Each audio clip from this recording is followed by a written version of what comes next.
vehicle and asset finance from Absa. Today, tomorrow, together.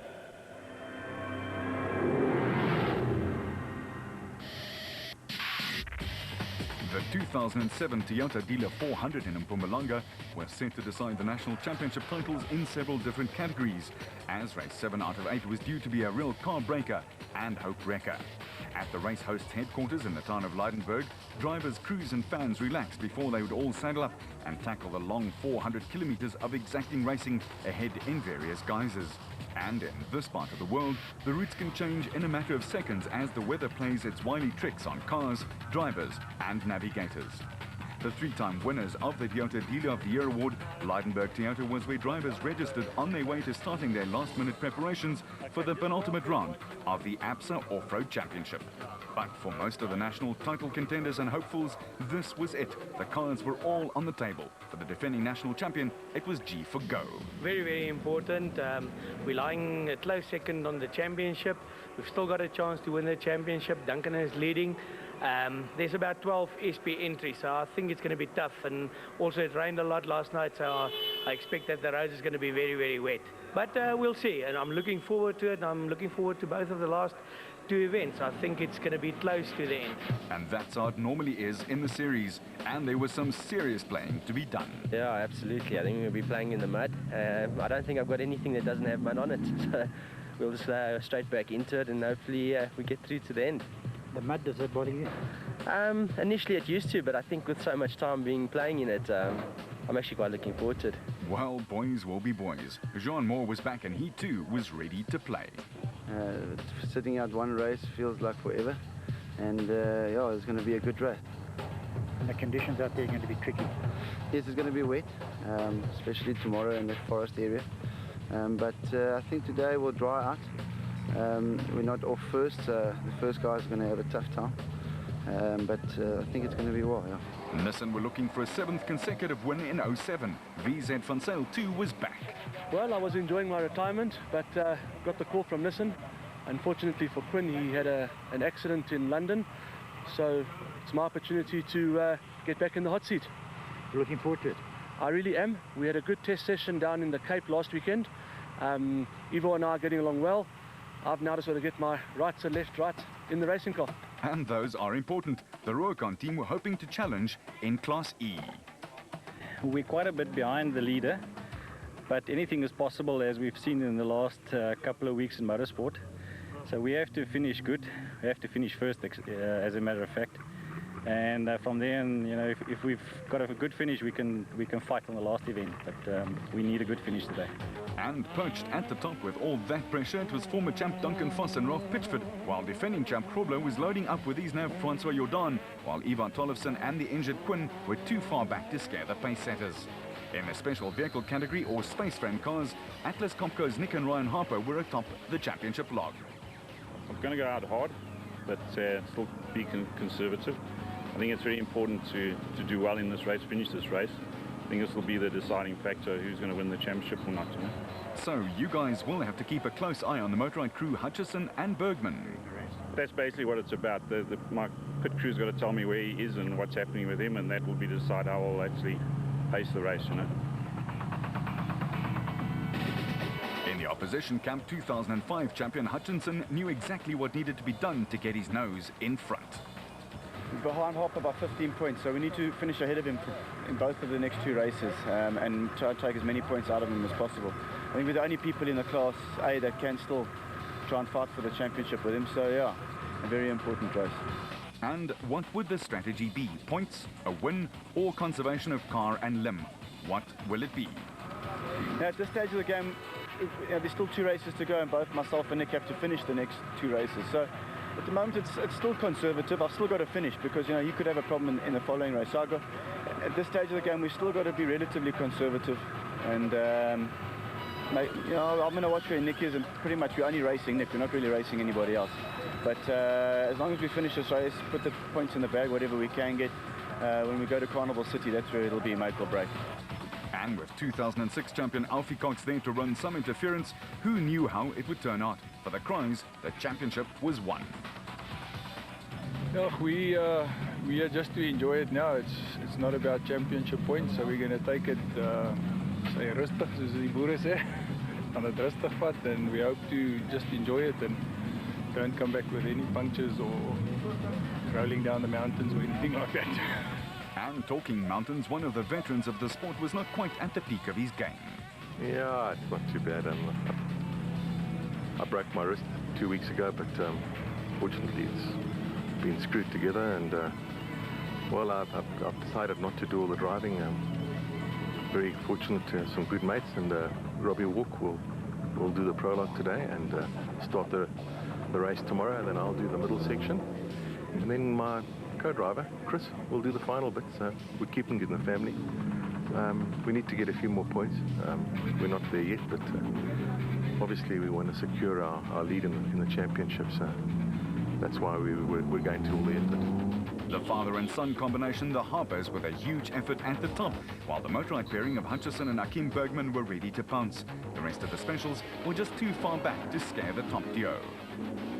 At the start of the prologue, scheduled for 40 kilometers, severe-looking rain cloud had again gathered on the horizon after a long night of thunderstorms and rain. But that did not stop Bevan Berthold and Jeff Minott in the second Atlas Copco Porter.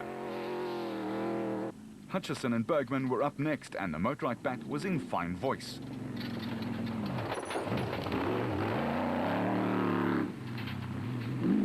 Their teammate and defending national champion Alfie Cox and co-driver Henny ter Steege came through next and were desperate for a win after a rather disappointing season.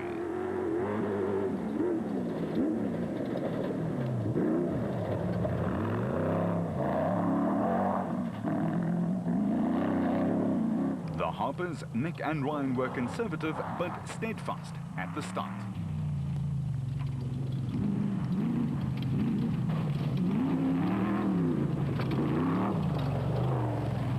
But with a pregnant cloud shedding bucket loads full of water, the river crossings were due to become a big problem. And we mean big.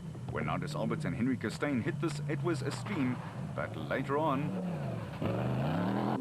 And the duo who were fourth on the championship log were also thirsting for a win. But as Shamir Barayawa and Siegfried Rousseau in their Total Motorsport Jimco approached a few minutes later, it had swelled considerably. Nahem and Rayan Bodiana, their teammates, were close by and charging.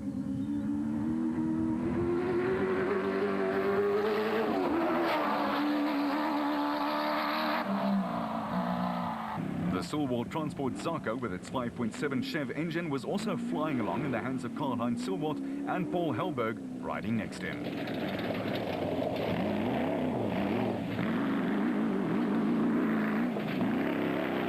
With the Century Properties bat of Colin Matthews and Alan Smith next, closely marked by the absolute bat pairing of Clint Gibson and Gary Campbell.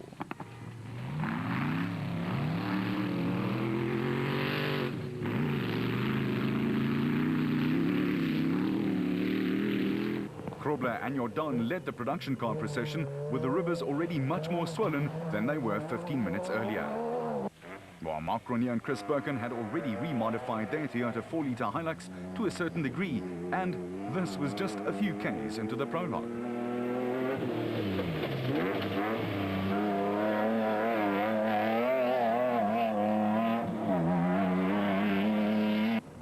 The rain started sifting down, and with the wipers blazing away, Foss and Pitchford were next by our cameraman's vantage point. Just a bit further up the road, Toyota Castrol's Bevan Berthold and Robin Houghton came scuttling by, and they were the last ones to make it. Because the river had put a rather premature halt to the prologue proceedings. The prologue has been cancelled, and you guys will start in seeding order 30 seconds apart. In a matter of 20-odd minutes, the little stream had grown to a mighty river.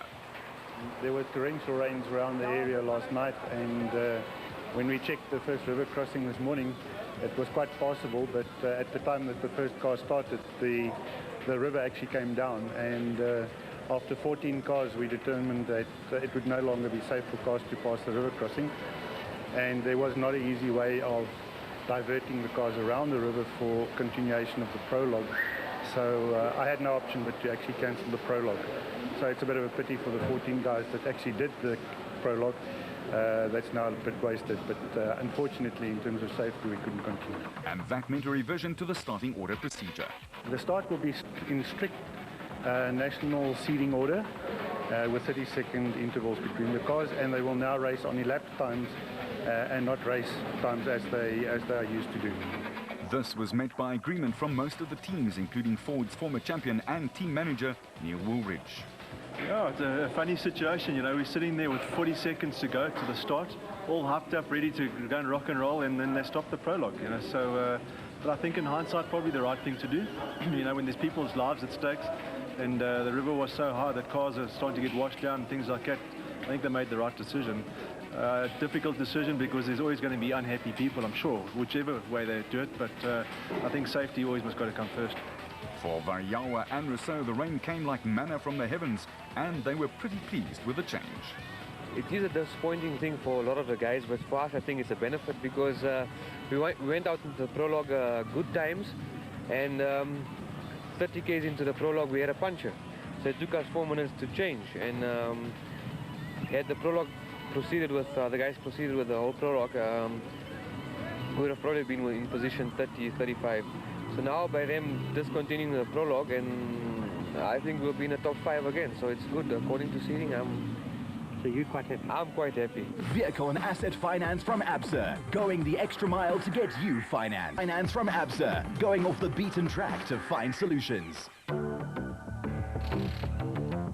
With the prologue cancelled, it gave teams, drivers and navigators another chance to do those last-minute things that always get left behind or done in a hurry. And this time, there was more than enough time to do it all. The navigators got the racebook and the drivers got their marching orders, all ready to do battle after some more overnight rain. Gary Berthold was first off and had some reservations. Look, the advantages are the other guys aren't churning up the route in front of you. The disadvantage is you're making the road for the other chaps. Nobody's been out there. They can follow clear tracks that we make. So I think it's going to be difficult. Also with the 30-second dust gaps, all they have to do is encroach slightly into our time, and they've got us. So we have to keep very sharp today. The Lydenburg Town Centre was closed and would remain so for the foreseeable future as the large crowd lined the streets to see the penultimate round of the ABSA Off-Road Championship, and they were indeed in for a treat. Berthold and Minute hit the road first and impressed the crowd straight away.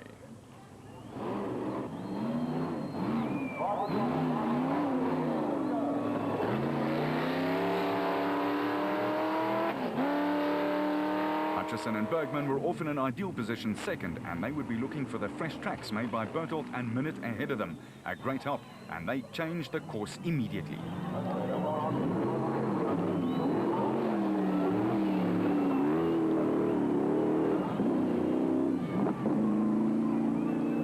Their stablemate Cox, a veteran of more than 20 national titles on 2 and 4 wheels, was third off, and the Dakar Star was off to a flying start.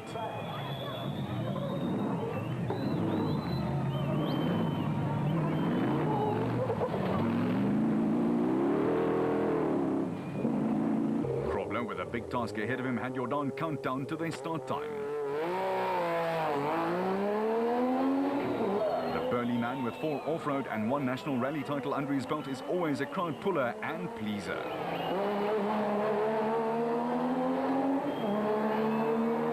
A man who became a national rally champion this year, Mark Grenier, was next with his much admired and trusty navigator Chris Birkin riding shotgun.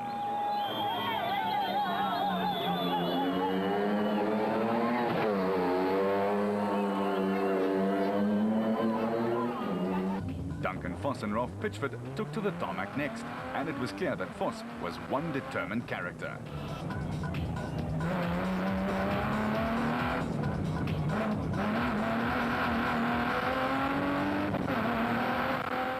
Back on the dirt and in perfect sunshine after days of rain, it was Berthold and Minute who were up front and trying to maintain the 30-second starting advantage.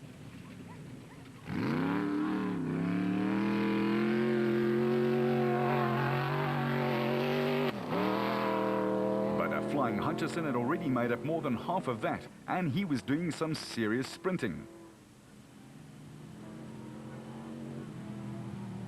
In fact, he and Bergman were just 13 ticks behind and picking up even more. The Motorrad team struggled to find their feet with a new Spec 3 bat early on, but in the second half of the season, they certainly did.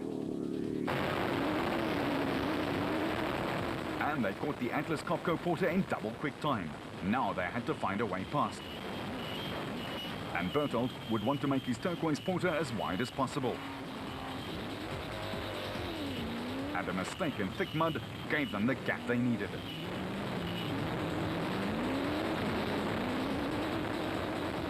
There were indeed 3 loops to be ridden in the forests on the way to Sabi, Dolstrom and the Roos-Senekal areas. The second loop would be on the Long Tom Pass, but the mud was already starting to take its toll. Krobler's Nissan Navara was hurtling along on the straights, and as always, the short man with a big heart was piling on the pressure.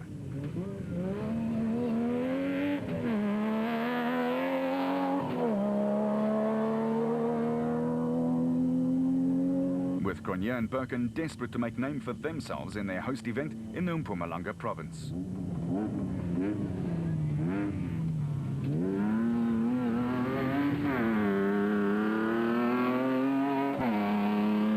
Championship pace setter Vos is a man who prides himself on his physical fitness, and at the end of a long season, it was one of the factors that seemed to be aiding him in his title chase. Pitchford is a veteran too, and his cool and collected manner certainly keeps the temperature down in the car.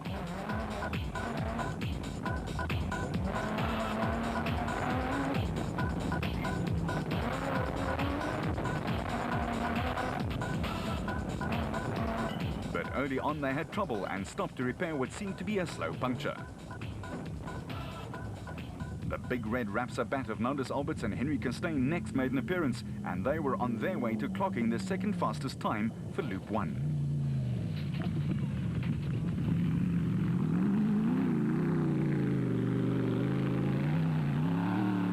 Bevan Berthold and Robin Houghton were quick through the forest section, with Woolridge and his nav Kenny Scholthammer applying huge pressure. They were virtually all over their exhaust pipes, with Mosaji and Barhanya and the Total Motorsport Jimco doing exactly the same to the Ford Dio. Cox and Ter Steger looked like they were biding their time and trying to go steadily on the first 100-odd Ks.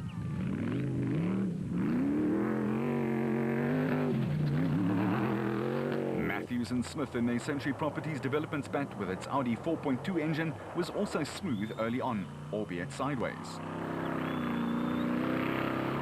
While the Micra Excel Toyota of Hiku and Jaap de Bruin got the thumbs up out there.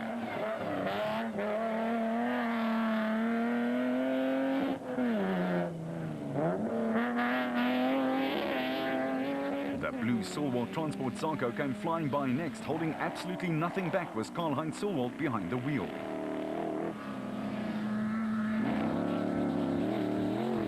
Chris Visser and Jaapie Baardhorst in the Works Castrol Toyota Hilux were racing along well in the SP class. They were 8th on the points log and hoping to improve on that.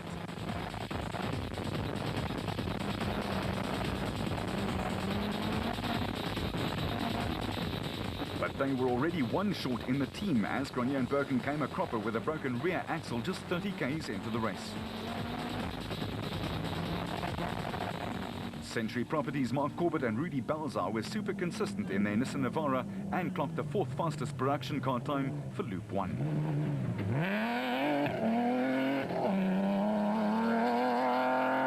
Varayawa and Rousseau were smooth but had some troubles early on and were trying to keep things together.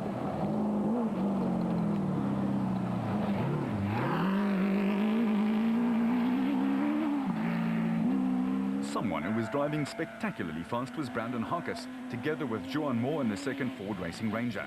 They were 3rd fastest.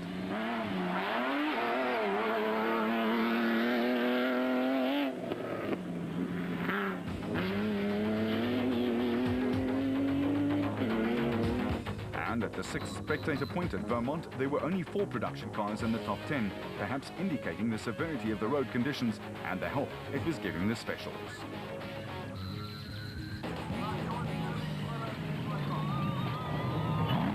Hutchison and Bergman were in the zone and going very well indeed. They were putting the Harpers under extreme pressure.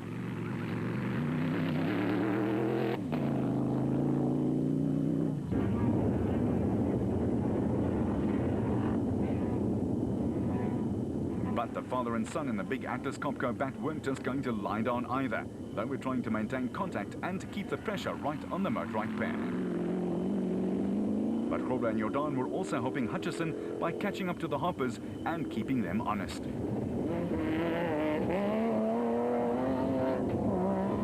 The route was tough and caused several dozen punctures, Alberts and Costain the latest victims. Defending SP class champions Woolridge and Scholthammer had their tails up,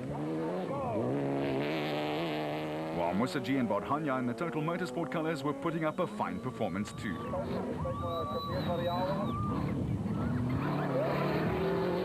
And as you can imagine, sometimes there's some choice language needed to achieve this correctly. Alfie Cox drove into shot next, up a few places, and on his way to clocking 2 hours and 44 minutes for the first loop, despite losing their odometer, with Matthews and Smith getting slightly out of shape behind them.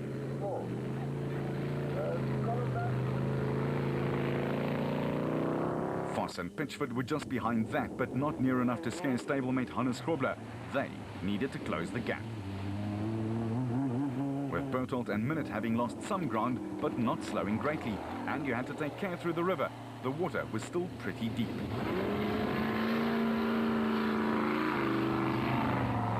In some places, the mud gave virtually no purchase, and drivers had to use accelerator, clutch, and brake very craftily indeed to get around some turns.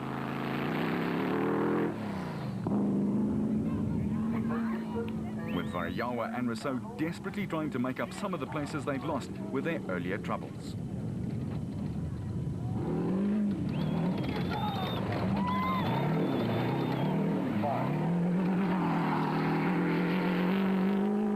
Corbett and Balzar were clearly trying to conserve the Nissan Navara on the first lap with an eye to opening up the taps a bit more on loops 2 and 3.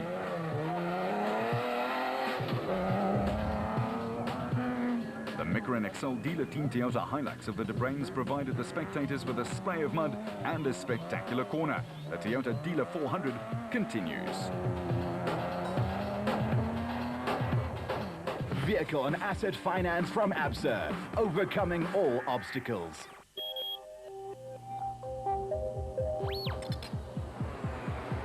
The gap between portable and mobile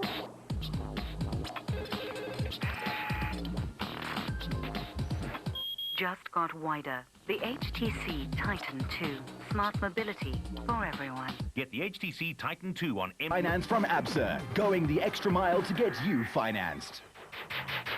Almost 1/3 through the 400 k's of racing in the Toyota Dealer 400 in the Leidenburg area and surrounds, and it was 2005 Class B champion Evan Hutchison and his co-driver Kim Bergman who were setting the pace up front. They were chasing the special vehicle title with just 1.5 races to go, with Grobler and Jordan in exactly the same position, chasing their teammate Duncan Foss at the top of the table. With the signs of a recent fire still very visible, the Harpers were making their own fire, but also coming under fire from Cox, Matthews and Foss. It was very tight up front.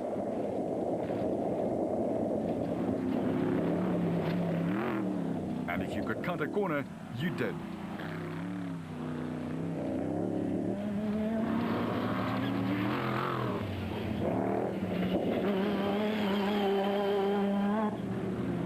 Musaji gingerly piloted the Jimco with its 7-litre engine through the H2O and then went on his way, and came out much cleaner on the other side. Varayawa, his stablemate, was giving him a really huge workout. Corbett and Balzar were tiptoeing through the forest section, but climbing in the standings nonetheless. While Terence Marsh and Peter Groenewald were also quietly inching their way up the leaderboard. They started off in 23rd place. Harkis and Moore dropped some weight on their Ford Racing Ranger, and it seemed to help. They were rocketing up through the field. They'd hit something solid after having to reverse away from Gibson, who had got stuck.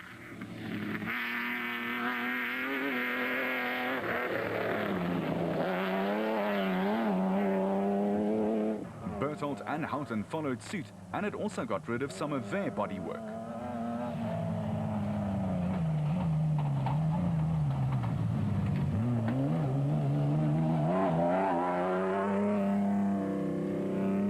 Alberts and Costain had repaired the first of a few punctures and were on their way again, but were destined to retire soon due to more troubles.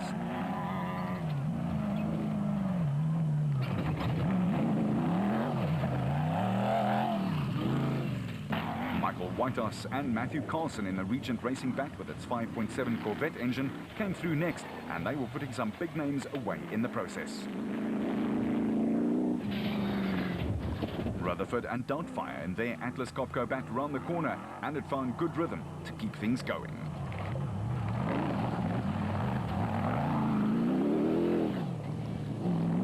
Brother Henry and Maurice Matten were going well, but the Good Samaritan came out in Henry when he stopped to pull out Ivar Tollefson and VZ van Zyl, despite his misgivings about the terrain.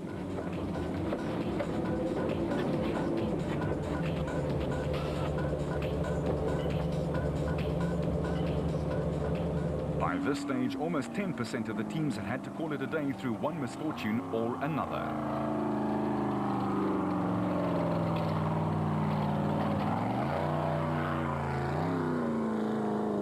The BB Auto Nissan team with Arnold Du Plessis and Johan Knox aboard was solid and up into the top 15 in the production car class. A fine drive.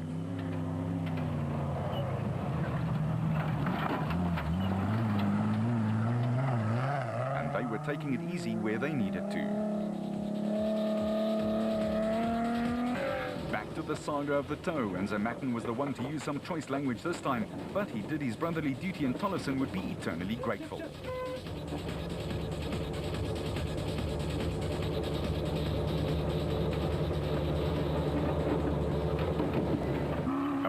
Earlier in the season, Herman Sulwant was gunning along with Tony Kaywood and his co-driver in their Zarko.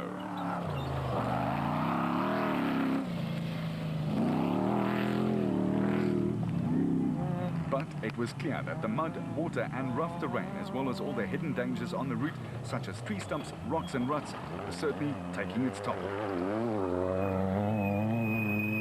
Some cars were so covered in the brown stuff that it was almost impossible to see the branding.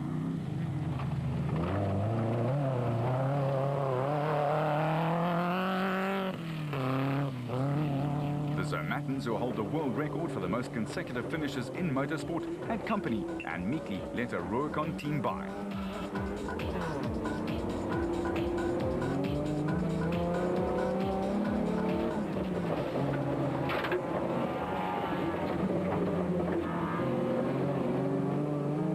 Bez Besaidnout was also going very well in the Adenko Bat. But at the designated service point, the Motorride crew were pleased to see their championship contender Hutchison and his co-driver Akim Bergman home first.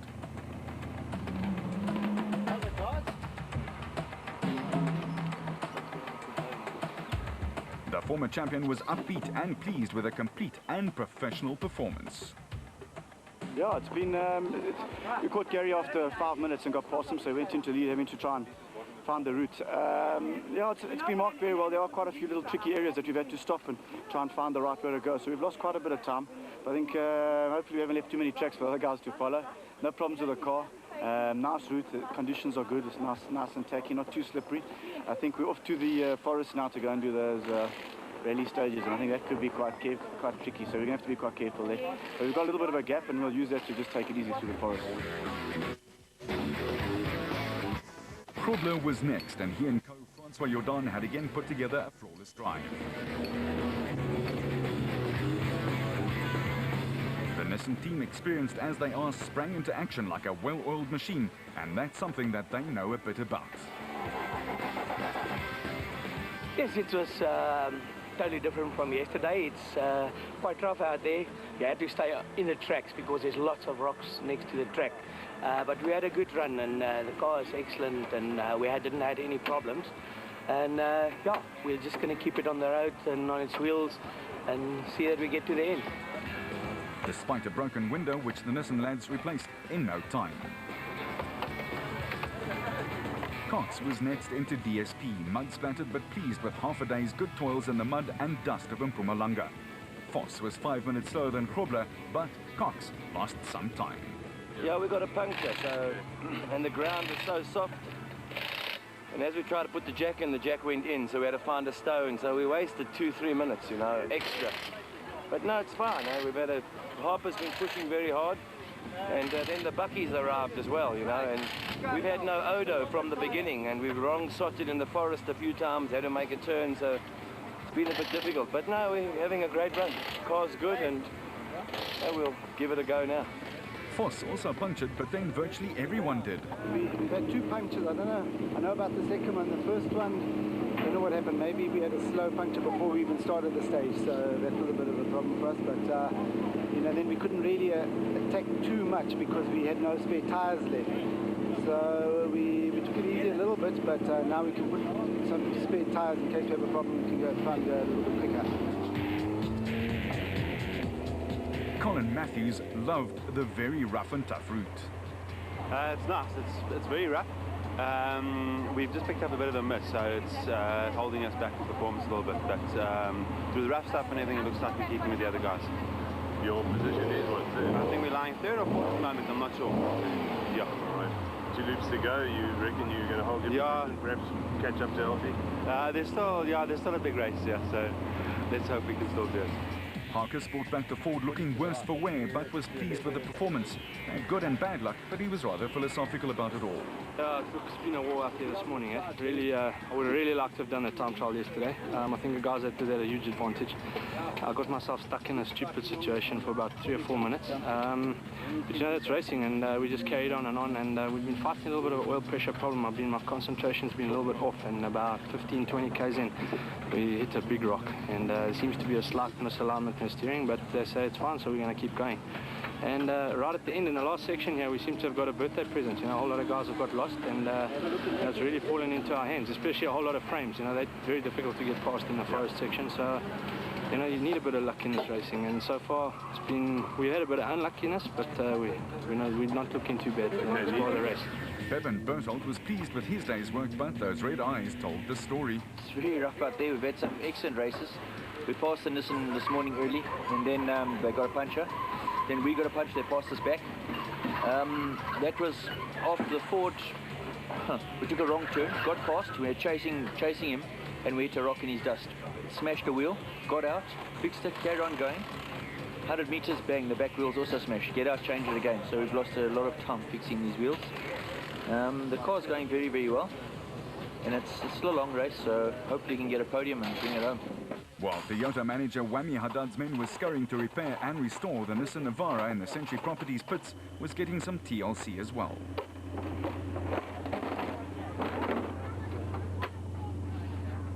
And with the toughest and roughest 2 loops of the day left to be contended with, there was the lion's share worth of racing still to do.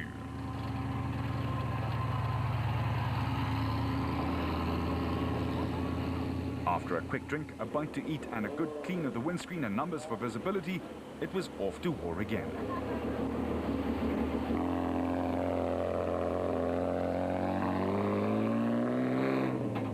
Berthold and Houghton desperately wanted to perform for their sponsor, and as the racers left the designated service point at the Leidenberg Rugby Club, the spectators loudly cheered their favourites as they hit the road again. Jack Beckham and Lucio Santoro in the third Ford Racing in Class E were chasing Yanni Visser and Yorks Leroux in the lead on elapsed time, with the Zermattens keeping them in their sights and leading Class D.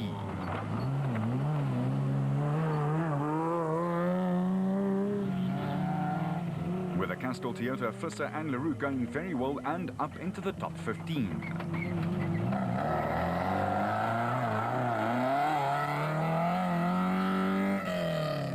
The Weicholtz, Cliff and Louis were second in class, just 3 odd minutes behind the Zermattens, and needed a big push.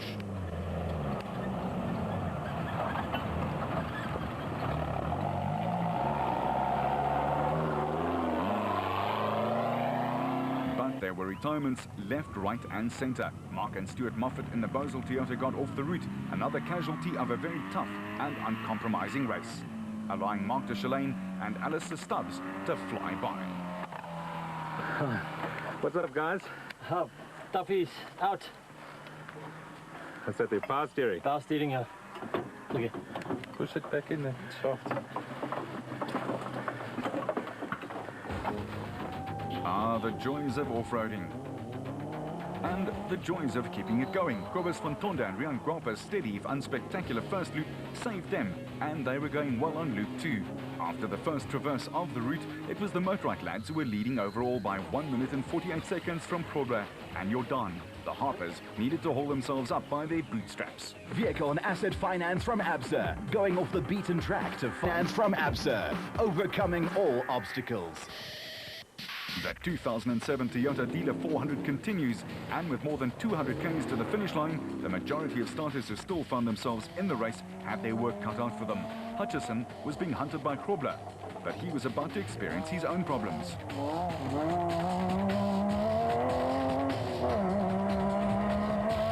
The mountainous forest tracks needed complete concentration, and that's where Cox and Ter Steege came into their own.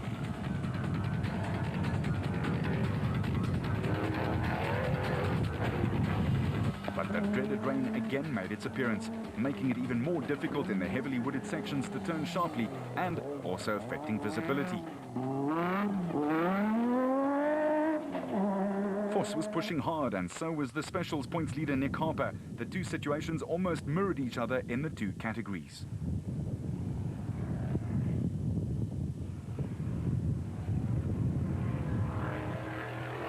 Higher up, the sunshine made way for rain and at times sleet and hail.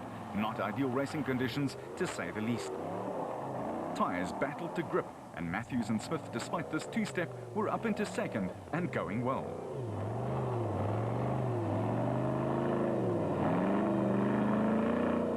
That's where clutches take a battering. It may have been Christmas card pretty, but not so for the racers. Bertolt and Harkes with a little 4x4 polka.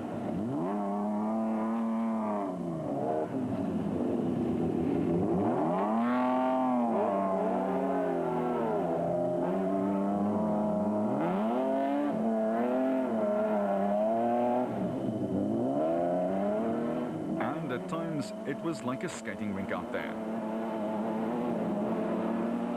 Corbett and Moore were a model of consistency, and the Nissan Navara was still sounding in fine voice. They were fifth fastest on Loop 2.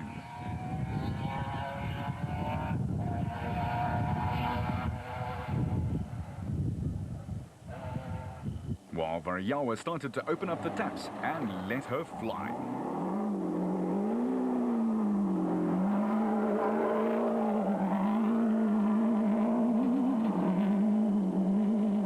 Marsh was driving well, and that allowed Groenewald to do an early victory sign. They were going strongly after all.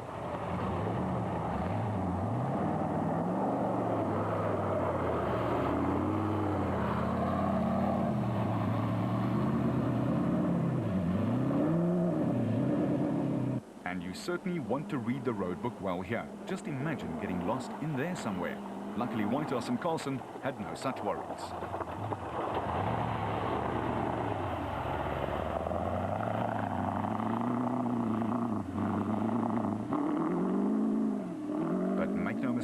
The conditions were really exacting. Back at DSP, it was still Hutchison who was swinging the scepter. The Motorite squad were delighted with his great form and a solid lead of several minutes.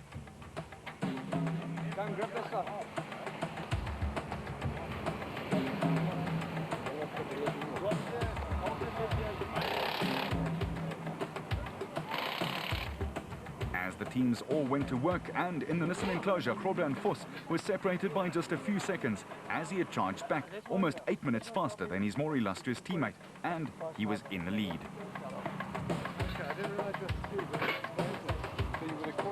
And you know it's rough out there when the spare tire straps break. For the Harpers, there was only one thing to do: keep it steady and aim to finish. But the pit crew certainly had their work cut out for them as well.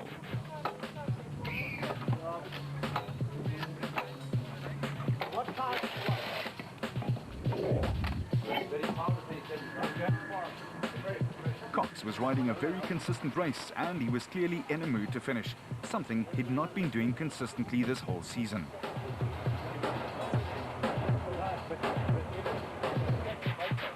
While the other crews were all trying to maintain a semblance of organized chaos in their various enclosures.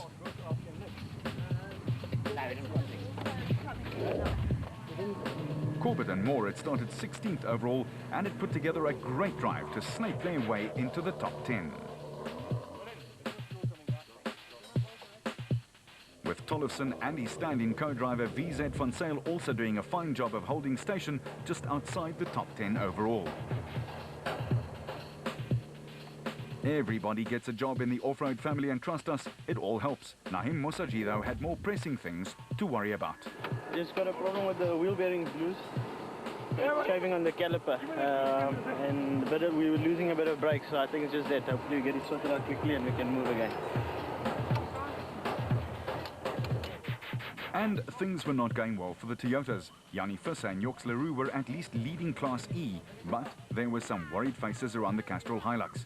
As for Berthold and Houtensteed, they'd obviously hit something rather solidly, and they'd had some water troubles too. Bit of a hard day. Got a slow puncher in a massive rainstorm. The car then slid into the ditch while the wheel was flat. You couldn't pull it out. It went deeper into the ditch. And then while the car's in the ditch sideways, upside down, the bank of the river starts flowing into the car. So now he's going to drown inside the car. So we got out, and very nice of Cliff Archel to stop, turn his car around and pull us out backwards. That was after like 2 hours. So I suppose that's a very nice spirit for him in off-road racing, and I can really thank him, because we'd be there for the next 2 days. And that is indeed what makes this sport what it is. At the risk of losing a championship or a podium finish, other drivers will stop to help a colleague. Not many sports left where that happens these days.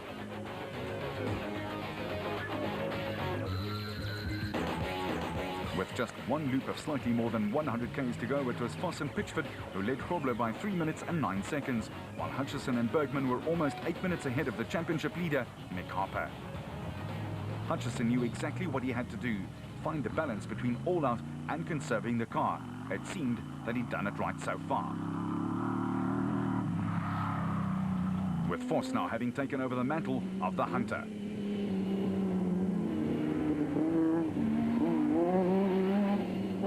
And Grobler doing exactly the same in his stablemate's dust.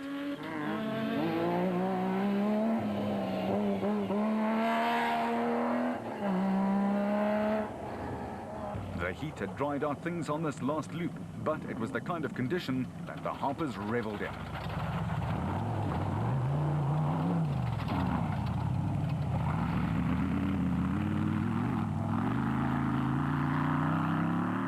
On elapsed time, Matthews and Smith were firmly ensconced in second place, about 4 minutes ahead, and they knew that they just had to hold station.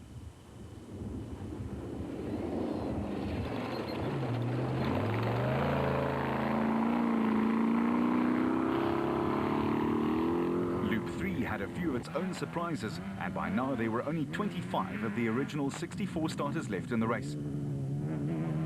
Okay, you take the high road, and I'll take the low road.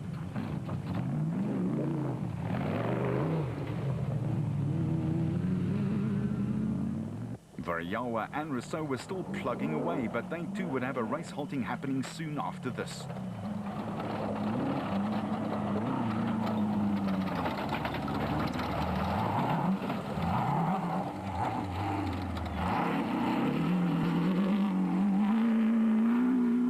The Century Properties Development Nissan with Corbett and Balzar aboard was still flying along too, and would again clock the 4th fastest production car time for the last loop. With Marsh and Groenewald getting to grips with the terrain and slotting into 5th place quite comfortably.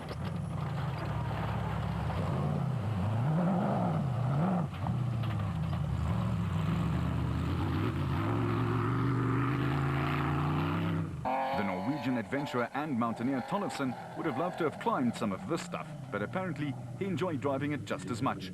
They were up from 18th place, a grand show.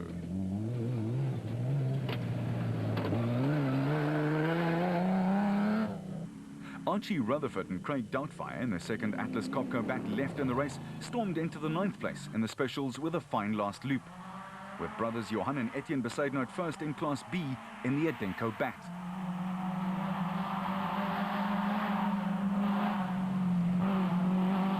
And hopefully heading for home.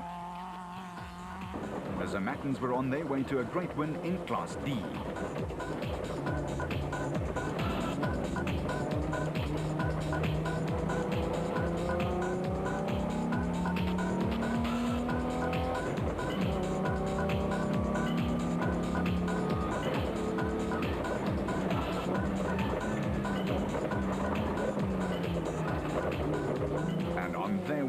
line holding back absolutely nothing. The De Bruins were 9th in the production car class and 7th in the SP race. Meanwhile, the Weichholz got their charge going again and would take 2nd in Class D by 7 minutes, a very solid showing. But they got ambushed from the side by the Mickerin lads.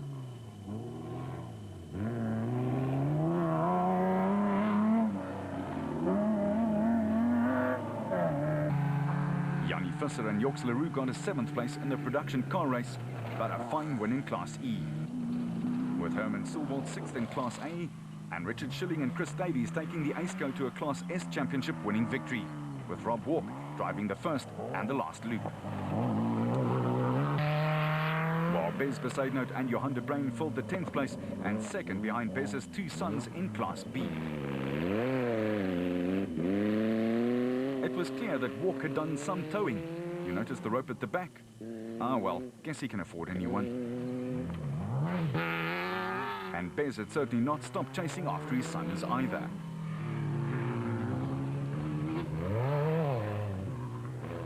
The 11th in the specials went to Whitehouse and Carlson, who were 8th in class. While Marcus Taylor and Derek Keith came storming by, banking on a finish. Sadly, it was not to be. With the setting sun pointing them home, Fontonda and Guapa took 6th in the SP class.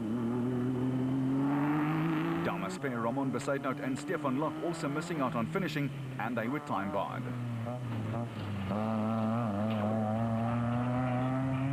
But at the finish line, it was a standing ovation for Evan Hutchison and Kim Bergman, who triumphed in 6 hours, 23 minutes and 41 seconds, putting the championship pressure squarely back on the Harpers for the last race at the Ford Carnival City 400. Hutchison now has to beat Harper by 6 points in the final race to take the title, but so far the Harpers haven't finished lower than 3rd. Should be an absolute scorcher.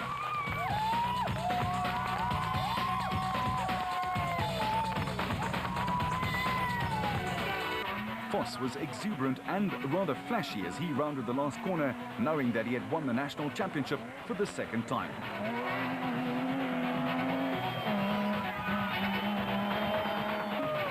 After crossing the timing device, he finished with just 3 seconds to spare over his never-say-die teammate Grobler. But it was enough for the win and the resultant 25 points. Hutchison had the fulfilled look of a man who completed the task well, and it was indeed so. The Motorride crew enjoyed the moment. Voss and Grobler celebrated a 7th consecutive win in 07 by driving in side by side, and Nissan Motorsport team manager Glenn Hall got the congratulations from teammates and the opposition.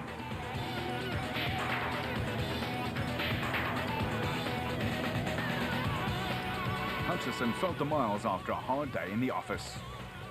Well, it's been a long day. It's been a long, tough day.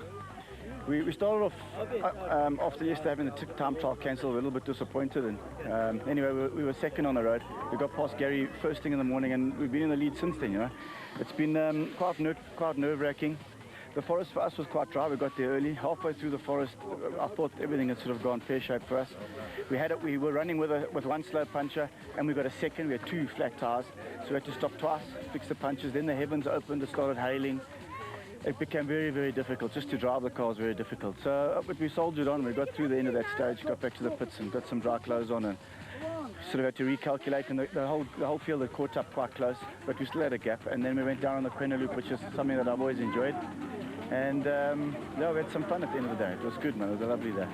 The Harpers next made their appearance for 3rd, but Voss loved it. Of course he would have. Oh, I'm so relieved. It was really a stunning race. You know, we raced, I think I beat Hannes by, I think it's 13 seconds after, what, 500 Ks or 8-9 hours of racing. We had a great race.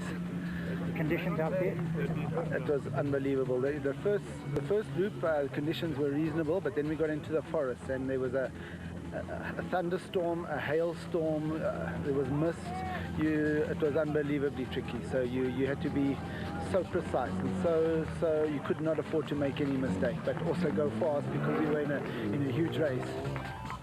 The Atlas Copco crew kept their championship hopes alive, but they know now that the pressure is on for the Ford Carnival City 400 in Brakpan. Yeah, we wanted a win today, but second is very good.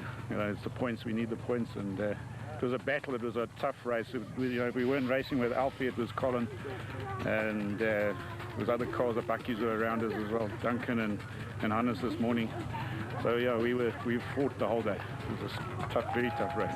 Matthews and Smith eventually finished second in a tad over 6 hours and 27 minutes on elapsed time, and their points haul is what has put the Harpers under such extreme pressure for the last race of the year in the ABSA Off-Road Championship. Johan and Etienne Besaidnout comfortably won the B class with 17 minutes to spare. Ja, nou, ons het lang gewag vir hierdie ene. Ek is baie bly hierdie kar het gehou. Ek is bly dat dit goed gegaan met ons vandag. En ja, dit was 'n hele dag. 12 uur is 'n reisjesjag. Dit was nou vals. Het jy net julle probleme gehad? Ons het 'n papwiel gehad en ons het op die laaste loop clutch verloor, maar vir res van dit goeie dag gehad, geen probleme nie. Lekker om klas B te wen. Ja, nee, dis 'n gevoel. Dis 'n gevoel.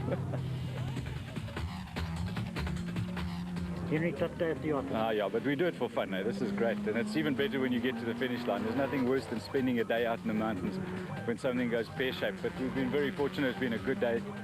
We're quite happy. Any problems? A few this morning, but you know, nothing that stopped us. You know, things that were niggly and annoying, but nothing that actually brought the vehicle to a halt, which is fine. A 3-second margin for Foss and Pitchford assuring him of the national crown, and it was the closest finish ever in the history of the ABSA Off-Road Championship. It was also Foss's 4th victory in the last 5 rounds.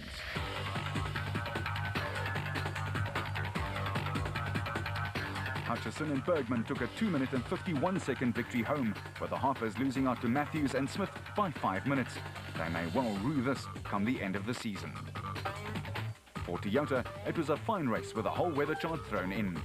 Yeah, the Ladenburg event has always been a brilliant event for us, and this year has been better than ever. You know, the conditions have been extreme, from pouring down rain and hail to bright sunshine, and on the road, rocks, fast sections and tight corners through the forest. So all of the competitors seem to have enjoyed it, and certainly from an organisation point of view, the club has done brilliantly, and the Ladenburg public and the Ladenburg people for coming out and supporting. It's wonderful. And the drivers and navs will be hoping for exactly the same kind of turnout in 3 weeks' time in Brakpan. Foss and Pitchford lead by 17 points from Krobler and Jordan. And in the special vehicle class, it is as close as that, just 1 point in it. Harper and Harper ahead of Hutchison and Bergman. The Carnival City race will be tight.